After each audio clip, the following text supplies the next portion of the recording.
नमस्कार सबैजनालाई मेरो च्यानल नेपाल अनलाइन शेयर मार्केटमा तपाईलाई स्वागत छ। आज मैले केही अपडेटहरु आइरहेको छ, मेरो शेयरमा केही अपडेटहरु आउन लागेको छ र नेप्सेको अनलाइन ट्रेडिङ सिस्टममा पनि केही अपडेटहरु आइरहेको छ। त्यसको बारेमा जानकारी म आज दिन गइरहेको छु। अहिले करेन्टली हामीले धेरै समस्याहरु पनि फेस गरिरहेको छौं। मेरो शेयरमा जसरी ड्याशबोर्ड देखे छैन, पोर्टफोलियोमा केही अपडेटहरु पाइरहेको छैन र नेप्से अनलाइन ट्रेडिङ सिस्टममा पनि केही समस्याहरु हामी देखिरहेको छौं। जसरी नयाँ सिस्टम आएको त्यो रेजिस्टर गर्नुपर्ने अनलाइनबाट ब्रोकर एकाउन्ट र केवाईसी को लागि फर्म फिलअप गर्नुपर्ने त्यो पनि हामीले फिलअप गर्न सकिरहेको छैनौं र यस्तो यस्तो समस्याहरु केही देखिएको छ अनलाइन ट्रेडिङ सिस्टमहरुमा र मेरो शेयरमा त्यसमा र केही अपडेटहरु पनि आइरहेको छ यो करेन्ट टाइममा। त्यही अपडेट र केही समस्याहरुको म कुरा गर्ने छु यो भिडियोमा र शेयर बजारमा अहिले के हुँदैछ त्यो पनि मैले कुरा गर्ने छु अन्त्यमा, किनकि यो 2-3 दिनदेखि मार्केट तपाईहरुले देखिराख्नु भएको छ। मार्केट यो 2 सातामा मात्र 90 अंकले बढेको छ। त्यो चाहिँ अलिकति अनयुजुअल जस्तो साउन्ड गर्दैछ। त्यसैमा एनआरआईसी पनि यो एक हप्ता भित्रै धेरै बढेको रहेछ। त्यो पनि के हो भनेर कुरा आज हामी यो भिडियोमा कुरा गर्छौं। भिडियो स्टार्ट गरौँ। त्योभन्दा पहिला मेरो channel Nepal online share market subscribe गर्नुभएको छ भने सब्स्क्राइब गर्नु होला र बेल आइकन पनि क्लिक गर्नु होला आगामी दिनमा शेयर मार्केटका भिडियोहरु हेर्नको लागि। अब मेरो शेयरको कुरा गरौँ। मेरो शेयरमा अहिले हामी फेस गर्दै आएको समस्या भनेको तपाईले हेरिराख्नु भएको छ ड्याशबोर्ड र माई पोर्टफोलियोमा केही अपडेटहरु तपाईहरुले पाइराख्नु भएको छैन र ड्याशबोर्ड पनि देखिएको छैन र त्यस्तै आईपीओहरु इस्यु हुँदाखेरि मेरो शेयर ह्याङ हुने, राम्ररी नचल्ने र आईपीओको रिजल्ट आउँदा पनि मेरो शेयर ह्याङ हुने, ओपन नहुने त्यस्तो समस्याहरु भोग्दै आएको छौं।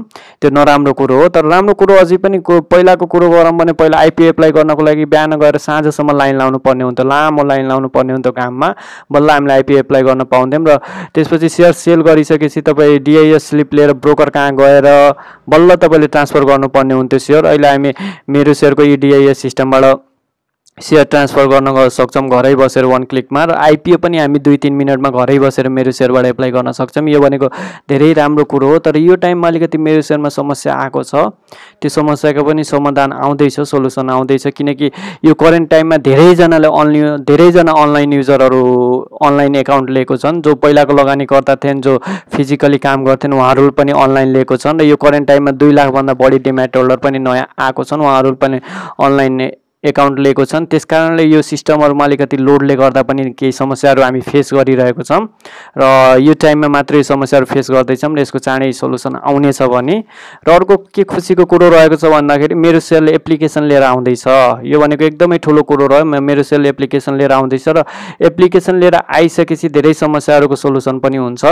जसरी अहिले हामी वेबसाइटमा गएर गुगलमा गएर मेरो शेयर टाइप गरेर बल्ल मेरो शेयरको वेबसाइट खुल्छ र त्यसमा युजर नेम र पासवर्ड हालेर हामी लगइन गर्छौं भने अब हाम्रो जसरी फेसबुक एउटा एप्लिकेसन हुन्छ त्यस्तै मेरो शेयरको पनि एप्लिकेसन हुन्छ। त्यो हामी प्ले स्टोरबाट अथवा तपाईको एप्पल छ भने आइओएसबाट एप्पल स्टोरबाट डाउनलोड गरेर मोबाइलमा राख्न सक्नुहुन्छ र त्यहाँबाट तपाईले लगइन गरेर जुन कुरा हामी मेरो शेयरको यो वेबसाइटबाट गरिरहेछौं त्यो सबै कुराहरु एप्लिकेसनबाट पनि गर्न सक्नुहुन्छ। र एप्लिकेसन आइसकेपछि धेरै प्रब्लम सोल्भ हुन्छ। जसरी यो मोबाइल तपाईको यो मेरो शेयर ह्याङ भइरहेको छ, यो पनि अलिकति कम हुन्छ, धेरै हदसम्म कम हुन्छ, पुरै त नभनौं धेरै हदसम्म कम हुन्छ र अलिकति स्मुथली चल्छ। त्यस्तो ह्याङ हुने प्रब्लमहरु हुँदैन र यो ड्याशबोर्ड र माई पोर्टफोलियोको पनि केही समस्या देखेको छ, त्यो पनि हल हुन्छ होला। अब मेरो शेयरको एप्लिकेसन आइसकेपछि अहिले फाइनल टेस्टमा चल्दैछ। लगभग अहिले काम कम्प्लिट भइसकेको छ मेरो शेयरको एप्लिकेसनको र यही महिना र अथवा नेक्स्ट महिनासम्म हामीले मेरो शेयरको एप्लिकेसन डाउनलोड गर्न सक्छौं। हामीले एन्ड्रोइड युजरहरु प्ले स्टोरबाट डाउनलोड गर्न सक्नुहुन्छ भने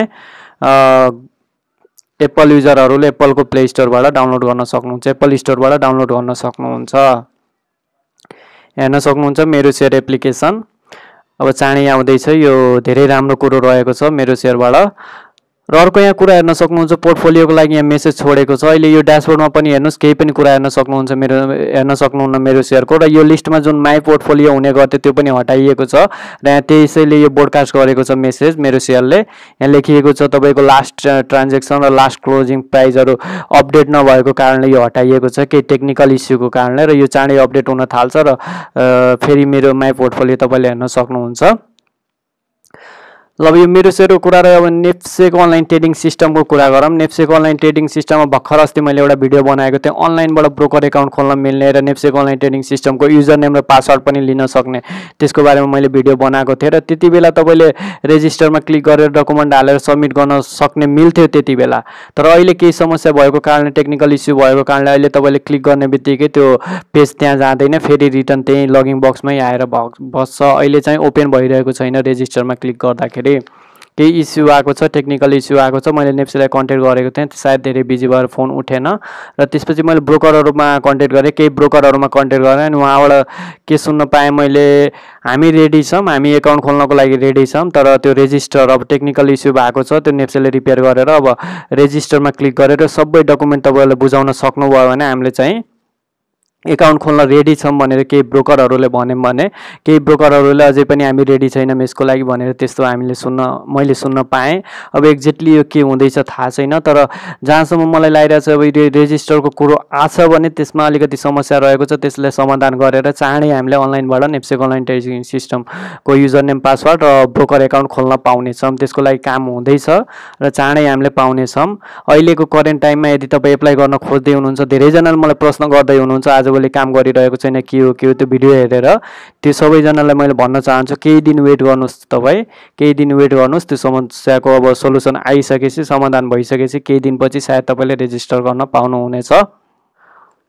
अब म चाहिँ तपाईँलाई लगेर देखाउँछु। यो यहाँ हेर्न सक्नुहुन्छ। अब पहिला चाहिँ यहाँ रेजिस्टरमा क्लिक गर्दाखेरि लगइन बक्सको तल हेर्नुहोस्, रेजिस्टरमा क्लिक गर्दाखेरि एउटा यस्तो खुल्थ्यो, यहाँ यो डाटा हाल्ने ठाउँहरू खुल्थ्यो र यसमा सबै इन्टर गरेर हालेर सबमिट गर्न मिल्थ्यो। तर अहिले यसमा क्लिक गर्दा एकचोटि झुरुक्क त्यो देखाउँछ र फेरि फर्केर यही लगइन बक्समा आएर बस्छ। भनेपछि यो केही टेक्निकल इस्यु भएको छ, यो रोकिएको छ किनकि अहिले पनि ब्रोकरहरू रेडी भएको छैनन् यसको लागि अनलाइनबाट केवाइसी फिलअप गराउन, ब्रोकर एकाउन्ट बनाउन र नेप्सेक अनलाइन ट्रेडिङ सिस्टमलाई। त्यसैले अलिकति यो काम अहिले रोकिएको छ र यो सबै भइसकेपछि, यसको लागि सबै तयारी गरिसकेपछि फेरि तपाईँले केही दिनपछि रेजिस्टर गर्न पाउनुहुनेछ र त्यो रेजिस्टर गर्न अब सबै रेडी भइसकेपछि फेरि पनि मैले अपडेट गरौँला। अहिलेलाई तपाईँ रेजिस्टर चाहिँ नगर्नु होला, अहिले चाहिँ मिल्दैन। यो कुरो रह्यो। अब अर्को कुरो चाहिँ अहिले नयाँ एउटा कुरो आउँदैछ नेप्सेक अनलाइन ट्रेडिङ सिस्टमबाट अनलाइनबाटै तपाईँले ब्रोकर चेन्ज गर्न सक्ने, ब्रोकर अर्को ब्रोकरबाट पनि कारोबार गर्न मिल्ने, त्यो पनि कुरो आइरहेको छ। अहिले पनि तपाईँ अलिकति हेर्न सक्नुहुन्छ, म तपाईँलाई देखाउँछु। यहाँ तपाईँ यो ड्यासबोर्ड हो, यो नेप्सेक अनलाइन ट्रेडिङ सिस्टमको ड्यासबोर्ड हो। यहाँ हेर्न सक्नुहुन्छ डिपी होल्डिङ भन्ने ठाउँ छ, माउसको कर्सरनिर हेर्नुहोस्। मेपिङमा क्लिक गरेपछि भ्यू मेपिङमा क्लिक गरेपछि यस्तो खुल्छ तपाईँको demat account number, broker number. यहाँ हेर्न सक्नुहुन्छ रिक्वेस्ट मेपिङ टु अर्कै ब्रोकरबाट तपाईँ कारोबार गर्न चाहनुहुन्छ भने यहाँ क्लिक गर्दाखेरि लिस्ट आउँछ ब्रोकरहरूको, सिलेक्ट गरेर एक्सनमा क्लिक गरेपछि तपाईँ अर्को ब्रोकरबाट नि कारोबार गर्न पाउनुहुन्छ। पहिला चाहिँ ब्रोकरमा गएर तपाईँको एकाउन्ट क्लोज गरेर नेप्सेकलाई कन्ट्याक्ट गरेर मात्र ब्रोकर चेन्ज गर्न पाउँथ्यो भने अब चाहिँ अहिले चाहिँ यो सिस्टममा आएको छैन, तर आउनेवाला छ। अब फ्युचरमा चाहिँ चाँडै आउनेवाला छ, तपाईँले अर्को ब्रोकरबाट पनि यही नेप्सेक अनलाइन ट्रेडिङ सिस्टमबाट कारोबार गर्न पाउनु हुनेछ। त्यो पनि राम्रो कुरो रहेको छ किनकि धेरैजना प्रश्न गर्दै हुनुहुन्छ मेरो ब्रोकरले राम्रो सर्भिस दिएन, यो त्यो, मैले ब्रोकर चेन्ज गर्न चाहन्छु। उहाँहरूको लागि यो राम्रो कुरो हो। र एउटा अझै कुरा म जानकारी दिउँ तपाईँलाई, यदि नयाँ लगानीकर्ता हुनुहुन्छ भने तपाईँले ब्रोकरबाट राम्रो सर्भिस चाहिँ एक्सपेक्ट नगर्नुहोस्। यो बेलामा पहिला त्यति थोरै लगानीकर्ताहरू त हुँदा त राम्रो सर्भिस नदिने ब्रोकरहरू अहिले अचानक 2 लाख डिम्याट होल्डर बढेको छ र यो टाइममा त्यति नै ब्रोकर छन् र अझै लकडाउनले गर्दा स्टाफ पनि थोरै छन्। उहाँहरूबाट अहिले राम्रो सर्भिस अहिले हामी एक्सपेक्ट गर्न सक्दैनौँ। मैले अहिलेसम्म जति पनि सर्भिस लिएको छु त्यो मध्येको वर्स्ट एउटा फ्याक्ट मेरो एक्सपिरियन्स अनुसार, सुरुमा मैले काम सेयर बजारमा एन्ट्री गर्दाखेरि त्यति बेला मैले पनि वर्स्ट फिल गर्थेँ ब्रोकर सर्भिस, तर पछि अलिकति ब्रोकरहरूसँग चिनजान हुँदै गएपछि राम्रो सर्भिस दिन थाल्छन्। त्यस्तै यदि तपाईँ नयाँ लगानीकर्ता हुनुहुन्छ र अहिले समस्या फेस गर्दै हुनुहुन्छ भने गाह्रो नमान्नुहोस् र एउटा कुरा सम्झिराख्नुहोस्, तपाईँ मिस्टेक चाहिँ यो टाइममा नगर्नुहोस्। तपाईँको मिस्टेक गर्ने बित्तिकै ब्रोकरलाई कन्ट्याक्ट गर्नुपर्छ र ब्रोकरहरू अहिले धेरै बिजी छन्, मेरो फोन उठाएनन्, यो त्यो समस्या तपाईँले फेस गर्नुहुन्छ। त्यसैले कसरी सेयर बाई गर्ने, कसरी सेल गर्ने त्यसको लागि धेरै भिडियोहरू एभाइलेबल छ युट्युबमा, विभिन्न च्यानलहरूमा तपाईँ गएर हेर्न सक्नुहुन्छ। मैले आफै पनि नेप्सेक अनलाइन ट्रेडिङ सिस्टमबाट बाई गर्ने कसरी, सेल गर्ने कसरी सेयर ट्रान्सफर गर्ने कसरी, एमाउन्ट ट्रान्सफर गर्ने सबै कुराहरू 52 मिनट 52 मिनटको भिडियो बनाएर हालेको छु दोस्रो बजारको लागि नेप्सेक अनलाइन ट्रेडिङ सिस्टम युज गर्ने, र एभ्रिथिङ त्यसमा एक्सप्लेन गरेको छु। त्यो राम्ररी ध्यान दिएर हेर्नुहोस् र मिस्टेकहरू नगर्नुहोस् किनकि यो टाइममा मिस्टेक गर्दाखेरि ब्रोकरहरूबाट सपोर्ट पाउन एकदमै धेरै गाह्रो छ, हेल्प गाह्रो छ किनकि धेरैजनाले प्रब्लम फेस गर्दैछन्। त्यसैले तपाईँहरू मिस्टेक नगर्नुहोस्, सबै कुरा जानेर बुझेर मात्र ट्राई गर्नुहोस्। यदि तपाईँले युजर नेम पासवर्ड पनि कुनै ठाउँमा मिस्टेक गर्दै हुनुहुन्छ, फर्गेट पासवर्ड अथवा मिस्टेक पासवर्ड एन्टर गरेर तपाईँको आइडीहरू ब्लक भइरहेछ भने त्यो बेला ब्रोकरले पनि हेल्प गर्न गाह्रो छ र त्यसपछि मेरो सेयरको पनि सबै गाह्रो छ अहिले लकडाउनले गर्दा पनि। त्यसैले यो सबै मिस्टेक नगर्नुहोस्, तपाईँ राम्ररी ध्यान दिएर युज गर्नुहोस् यो सिस्टमहरू, नै त तपाईँलाई अहिले यो टाइममा समस्या हुनसक्छ। त अर्को कुरो अब हामी सेयर बजारको कुरो गरौँ, लास्टमा सेयर बजारको कुरो गरौँ। अहिले हेर्न सक्नुहुन्छ तपाईँ 2 सातादेखि 2 हप्तादेखि 90 पोइन्टले बढेको छ सेयर बजार, अचानक बढेको छ 2 हप्तादेखि। अहिले खासै केही त्यस्तो कुराहरू पनि सुन्नमा आएको छैन त्यस्तो, तैपनि नर्मली बजार 2 हप्तामा एकैचोटि 90 पोइन्टले बढ्यो, जुन एकदमै धेरै हो। र हिजोको जुन कारोबार थियो अहिलेसम्मको दोस्रो हाइएस्ट कारोबार भएको छ, 4.18 अर्बको कारोबार भएको छ। सबभन्दा हाइएस्ट 4.46 भएको थियो र हिजो चाहिँ सेकेन्ड हाइएस्ट कारोबार भएको छ। त्यो भनेको धेरै राम्रो कुरो हो। र त्यस्तै एनआरआइसी पनि धेरै बढेको छ, यो हप्ताभित्र एनआरआइसी धेरै बढेको छ। एनआरआइसी अहिले हेर्न सक्नुहुन्छ 900 को एराउन्डमा चलिरहेको छ एनआरआइसी। अहिले चाहिँ 889 मा क्लोज भएको छ, हिजोसम्म 931 सम्म पनि पुगेको थियो एनआरआइसी हाइएस्ट। अब यो किन यति बढिरहेको छ त्यो कुरा एक्ज्याक्टली केही भन्न सकिन्न। अहिले मान्छेहरूको मेन्टालिटी पढ्न गाह्रो छ र यसमा धेरै अरू पनि कुरा हुनसक्छ, किनकि धेरै नयाँ लगानीकर्ता आछन्, लगानीकर्ता नयाँ आएको कारणले डिमान्ड सेयरहरूको धेरै छ। अर्को कुरो संसारभरिको सेयर बजारमा धेरै कन्ट्रीको सेयर बजार अलिकति पिक छोइरहेको छ, नयाँ रेकर्ड बनाइरहेको छ, टप पिकतिर गइरहेको छ, त्यो पनि राम्रो कुरो हो। गोल्डहरूको प्राइस पनि बढिरहेको छ, त्यो राम्रो कुरो हो। र त्यसपछि त्यो पनि रिजन हुनसक्छ बढ्ने, सेयर बजार बढ्ने। र नेपालमा इन्ट्रेस्ट रेट घटेको छ ब्याङ्कको, त्यो पनि कारण हुनसक्छ। किनकि एउटा कुरा सम्झिनुहोस्, तपाईँको इन्ट्रेस्ट रेट ब्याङ्कको बढ्यो भने सेयर बजारमा तपाईँले केही तरङ्ग हेर्न सक्नुहुन्छ, सेयर बजार बुलतिर गएको हेर्न सक्नुहुन्छ भने।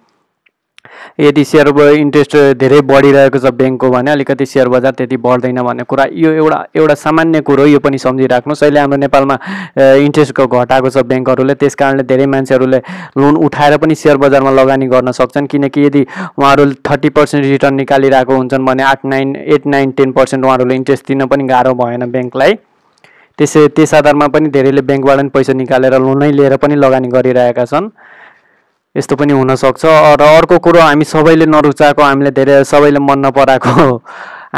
मन नपराएको अर्थमन्त्रीजी उहाँ पनि अब चेन्ज हुने कुरो हुँदैछ, त्यो पनि कारण हुनसक्छ। र अरू पनि विभिन्न कारणहरू छ, अब त्यस कारणले पनि सेयर बजार यसरी बढेको हुनसक्छ। र राम्रो कुरो भनेको हिजो जुन कारोबार भएको छ, त्यत्रो ठुलो कारोबार भएको छ, त्यो धेरै राम्रो हाइएस्ट, र त्यो सबै अनलाइनबाट भएको छ। यो लकडाउनको बेला पनि त्यत्रो ठुलो कारोबार अनलाइनबाट हुनु भनेको अहिले यो सेयर बजार हाम्रो माथितिर गइरहेको बुझ्न सकिन्छ, प्रोग्रेस गरिरहेको बुझ्न सकिन्छ। नयाँ लगानीकर्ताहरूको आगमन पनि राम्रो पक्ष हो।